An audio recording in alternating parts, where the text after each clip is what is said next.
Hi YouTube, it's Jack here. Beautiful day in sunny England. Second day of autumn, 2nd of September. Technically summer is done, but we've still got beautiful weather. And I'm here in the absolutely stunning Ashdown forest in the south east of England, which is kind of just between East Grinstead and Tunbridge Wells, I guess would be the best way to describe it. Anyway, I'm going to do a really quick, just 5-minute review of this. It's not my bike, it is P&H Motorcycles over in Crawley. I've got my GSX-S 750 being serviced there today, so they're very kindly given this for the day. And I'm enjoying it a lot. Yeah, it's the KTM 790 Duke. Kind of funny bike to explain really, kind of a cross between a road bike and slightly sort of supermoto-y. It's kind of weird. So it's a parallel twin 799cc engine, produces about 105 brake, which is more than enough for road fun. So I'm just going to run through really what I kind of think of it. I'm not going to give you technical specs simply because I don't know them, because up until 2 hours ago I didn't know I was going to be given this bike today. As I say, it's just a courtesy bike, and I'm just going to give you my impressions of it. It's a funny one. I'm really split. In terms of fun, I think it's the funnest bike I've ever ridden. It's brilliant. Like on A roads and back roads, it's absolutely amazing. It's so light, it turns into the corners just effortlessly, holds its line perfectly. It's just an incredible bike for that stuff. Speed wise, it's got more than enough speed. I've taken it up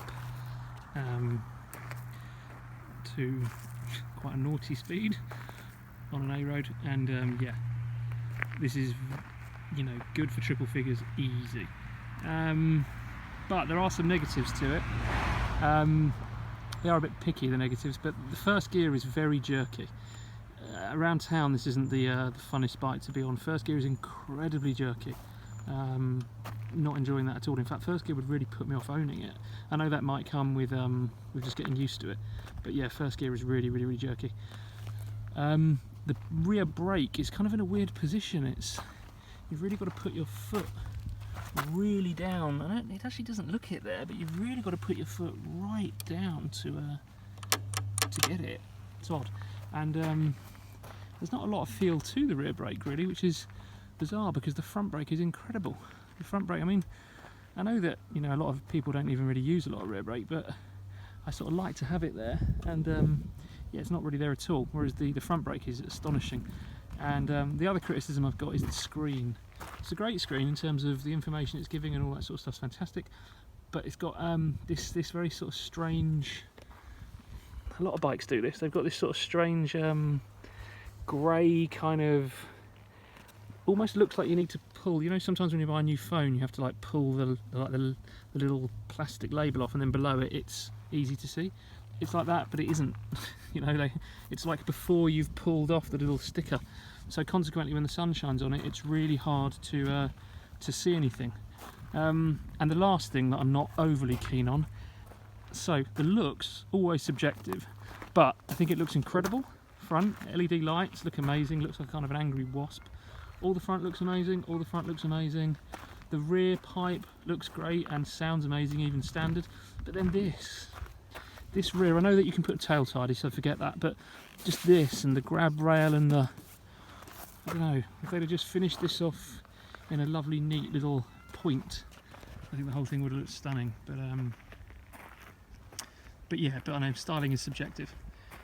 So what do I love about it? Well, I love the handling. I love the front brake is incredible. The motor is just so brilliant. That parallel twin is so punchy. Reminds me sort of an old SV650 that I had years ago, but smoother and punchier. You know, just incredible, the motor. I've so far been riding this in sport mode, so I can't comment on the other modes. I think there's a rain mode and then a kind of a town mode. The sort of indicators and horn and all that stuff is sort of nicely located. It's just got just simply an on switch. That's it. All you do is just standard old-fashioned key and then on. That's it. As I say, it feels incredibly light. The sound from the exhaust, I'll turn this on actually.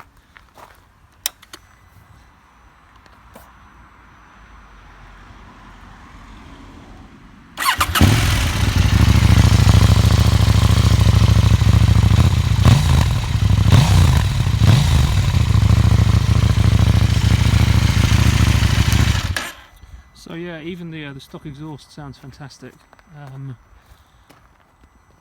It's rare that I'd say this, but I actually probably wouldn't even bother putting an aftermarket system on that. I think it sounds great as it is. Yeah, so a fantastic bike. I also think that the sort of the 100 brake horsepower, this is I think 105, that 100 brake horsepower range to me is the sort of the perfect road bike. You know, passing people on A roads and stuff is so easy. Just stick it in third and just whiz by. So I think that in terms of power for the road, it's sort of the perfect road bike, really. As I say, if they could just sort out the jerkiness of first gear, I would sign on the dotted line today, genuinely. Even with that quite ugly rear and the non-existent back brake, I would sign on the line today. I think it is a fantastic bike.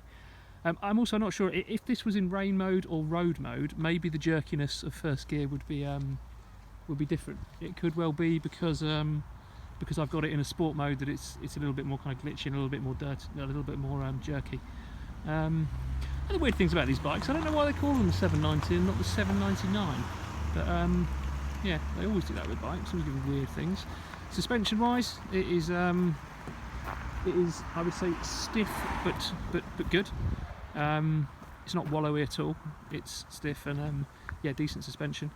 The seat is, I wouldn't want to be doing serious miles on it, but it's not a serious mile bike.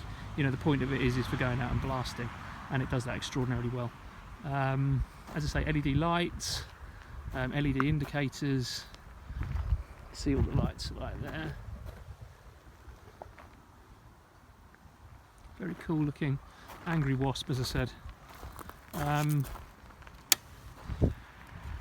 Not sure what the tank range is, although according to my, let's